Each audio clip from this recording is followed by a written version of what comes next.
The Emancipation Proclamation was an executive order. It was very important for us to have legislative action to get the desired effect, what we need to do. But it's very important for the executive to act if we cannot get legislative action immediately.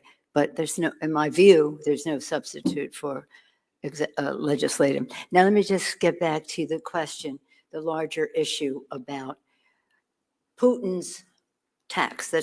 That's really Putin's gas hike. That's his gas hike. So much of this increase in the gas tax, gas price started weeks leading up to what happened there.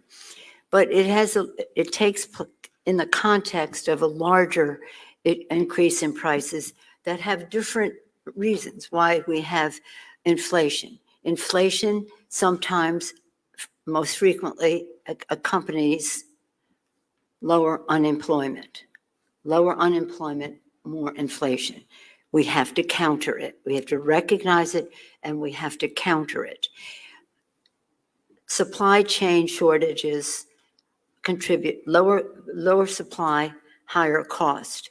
We have to recognize it, and we have to address it. And one of the things that we talked about yesterday, so we don't want to give up jobs in order to, we want lower unemployment.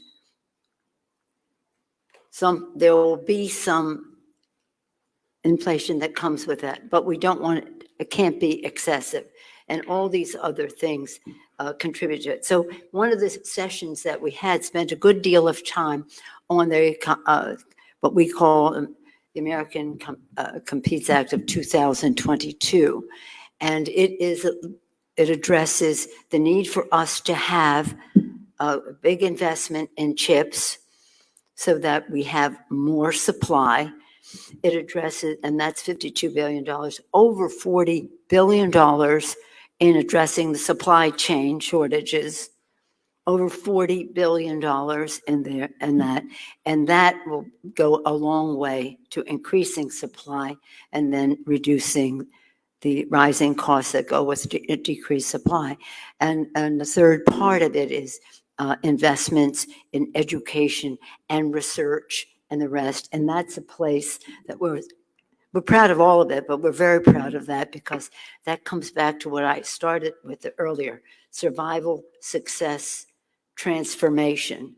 And this bill is transformational in how it not only increases supply to lower inflation, to create jobs, but to do so that has full diversity in how we go forward with education and training and workforce development and all of that.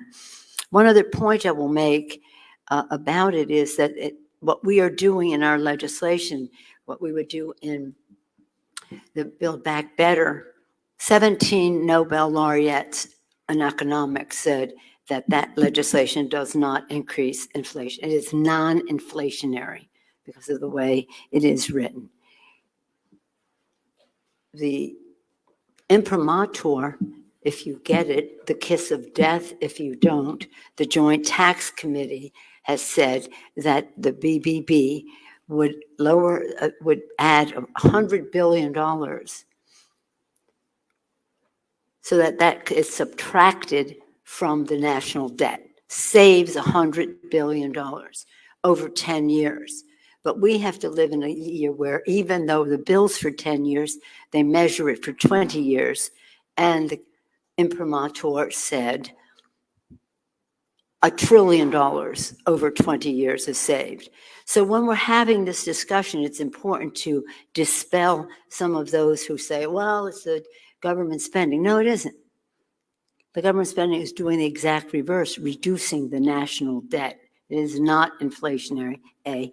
B, we don't want to reduce the increase in jobs, which we're very proud of. This president breaking records, historic numbers of jobs created in the first year of his term in office, and a lot of it traced to the American Recovery Act. But yeah, we're paying very close attention to it. But this starts with Putin, because global inflation, for reasons beyond the gas price, global inflation is something that we have to deal with globally, but we have our responsibility to deal with it at home. And we have legislation that does just that by increasing supply and again, creating jobs in a way that is not adding to inflation. Mr. Pollard, Thank you.